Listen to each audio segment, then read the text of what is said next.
And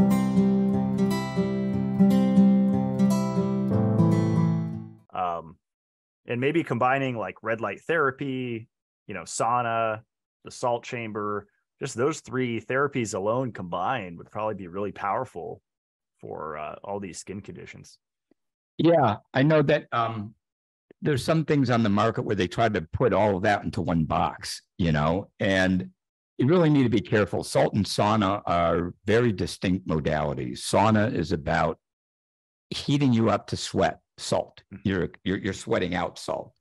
And when you sweat, you're introducing moisture into the environment, right? And can you imagine that you've got this wet skin and now you got dry salt particles? What you end up having is salty, crusty skin, and those particles don't penetrate, and you're losing out on so much of the benefit, and to really get the benefit of a sauna, whether it's infrared or traditional, you're spending 20 minutes, if not longer, to really heat your core with infrared or whatnot. And, salt therapy, you can just do it in 5 minutes. Plus, there's salt particles that are getting into some of the electronics and the mechanics of those things. So you got to be careful. Red light therapy is a whole other conversation. And there's, I think, some myths out there. The real red light therapy is where your skin's got to be pretty much touching, where now you have these beds that have red light therapy or different things. So, people just need to get educated about a lot of the modalities out there. Yeah, I agree. Yeah. So, I think you're right. I think, there's different, as we said, different modalities. You got hyperbaric, you got float, salt, you got sauna, you got red light cryo, cold plunges. The list goes on, right? Yeah, depending on what your goal is. It's interesting. I can taste the salt when I'm in the sensory deprivation, but that's like a wet inhalation of wet, hydrated salt, like you were saying earlier.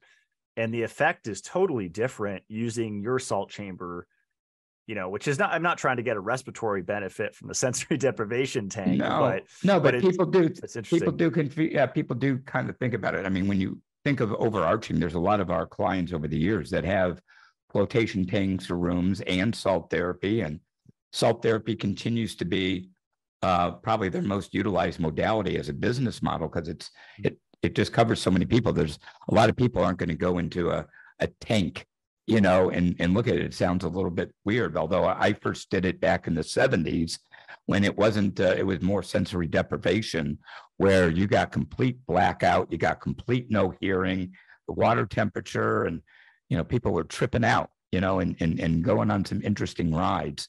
Today, you got people doing things like ketamine while they go doing flotation.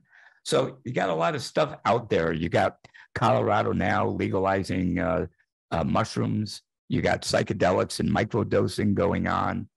A lot of cool stuff happening in the wellness space. But I think you got to be careful with how you stack or layer some of those modalities and what makes sense for people. Yeah.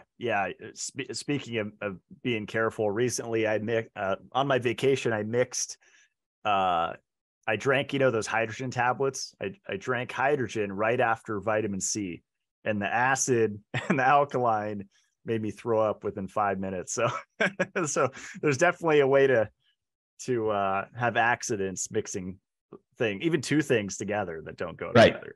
Right. Yeah. I mean, it's kind of like there's not a lot of studies. There's somebody that, doing exercise bikes, and, you've got models where saunas where they're doing workouts in the heat. And, I'm not questioning it. I'd like to understand it better.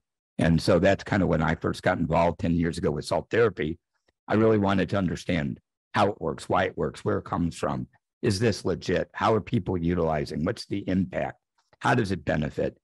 And I was satisfied, and I'm a pretty good skeptic. And then it's